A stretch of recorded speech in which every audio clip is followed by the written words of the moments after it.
Hey Measuring Hero, Jay here. So I was on my way to Oberkochen in my old-timer bully and I heard a weird noise, so I pulled over to see what was the matter. I had no idea what the problem was, so I called my friend Andreas to help me troubleshoot it.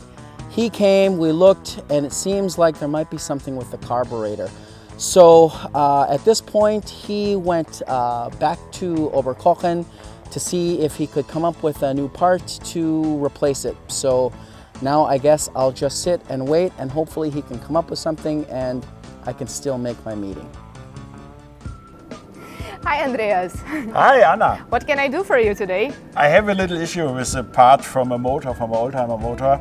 I have a crack in here and I want to get it printed by additive manufacturing, and therefore I need the CAD data.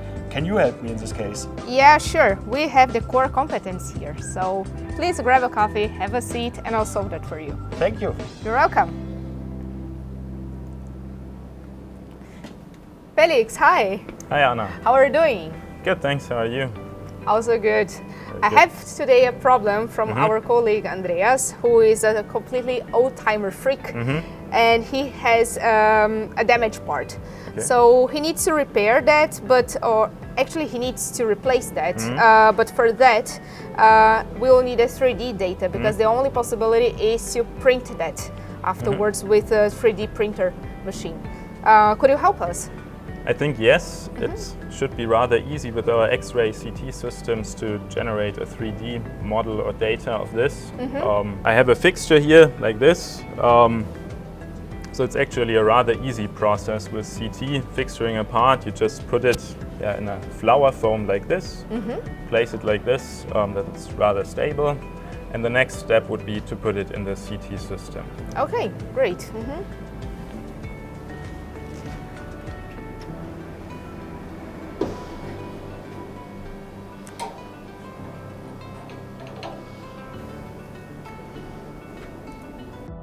Good, Anna. The part is now inside the CT system, already in position, and the next step is we switch on the X-rays. Okay. So just click X-ray on here, and in a second we should see an image on the detector. And then the machine is positioning the part right now. I have already done this, so it is already in position in front of the detector, and here you can see a 2D live image of the part in front of the detector. And the next thing to get a volume data is we set up a CT scan. So we just click here on a CT measurement. We see that yellow frame appearing. We drag it that it fits to the part from different directions, as a CT scan is a full rotation of the part to get the complete volume. So we need to do this from those two directions. And then it's very easy. We just press play and the scan will start. Okay. Good. After it's finished, we open the volume file in an evaluation software like here. So we can already see a 3D model, which is not yet an STL, so it's a volume. And for this we can also see inside the part some defects. You can see here. A lot of pores. A lot of pores, but we are not interested in this case in pores, but we want to generate a surface out of the volume file. This is very easy. We just go on the volume and click here polygonize volume. It identifies the material and the air, and it will create, when we press OK, it will create a surface mesh of the part. What you get is an STL like this, and with this STL file, our AM guys can already print the part. So what we do next, before Andreas, our expert, will come, we just export this file as an STL, and I'll send it to Andreas, and he then continues printing the part with the provided data. Okay, that's very easy. It is actually very easy. I think I see already Andreas coming over there. Hi, Anna. Andreas, how are you doing? Fine, and it's very nice that you're here. Okay. Because we have a problem. All right, tell me. So our other colleague Andreas has an old-timer, and one of his parts were damaged. Okay. So as you probably can imagine we cannot find a replacement part and we need it very quick. Alright. So I already had Felix with our CT to prepare a 3D data set for us, and you should have this data already. All right. So can you help us? I'm pretty sure that I can do, yeah? Shall we have a look into it? Yes, please. All right. So let's import a file into our software for build preparation. So that's just one click, and that's the part, right? Yeah, that's the part. All right, so it's looking quite nice. So the scan quality is really, really great. You can see all the details over here.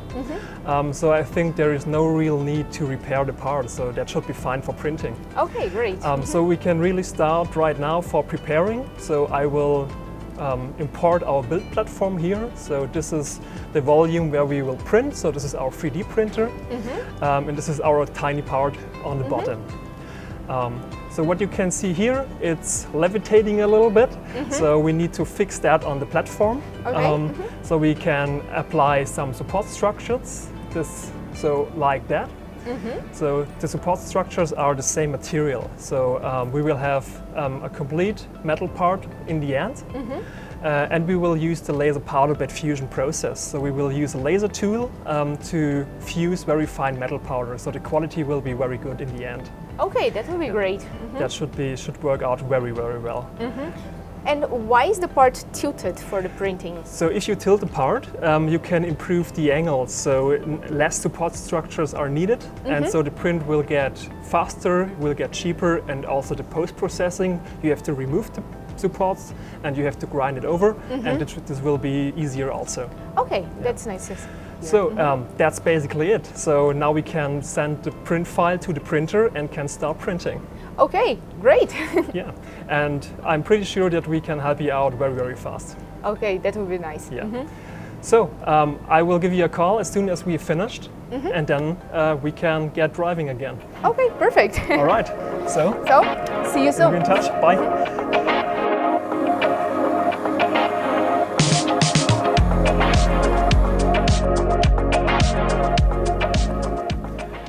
Hi, Anna. Hi. So we just finished the part. Oh, perfect. Andreas will be happy. Yeah, I think that should fix the problem. Yeah, I'm pretty sure. So thank you very much again. You're welcome. Yeah, see you next time then. And you, take care. You Bye. too. Bye-bye.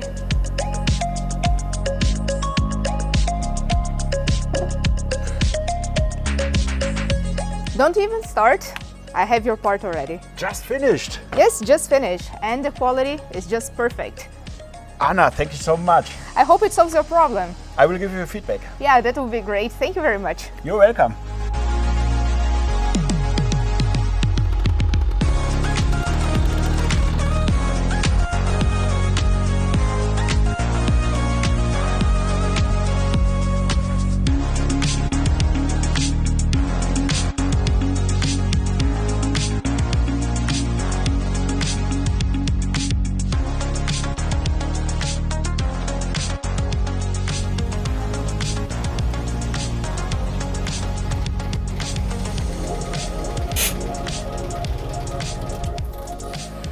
Sorry, Anna. I had problems on the road and Andreas had to come to help me. Oh, that was you. I don't believe it. So I'm happy that the technology helped us to reach our meeting just in time, right? Right. And you Measuring Hero, I hope you learned something today. Make sure to subscribe and activate the notifications. See you next time. Bye-bye.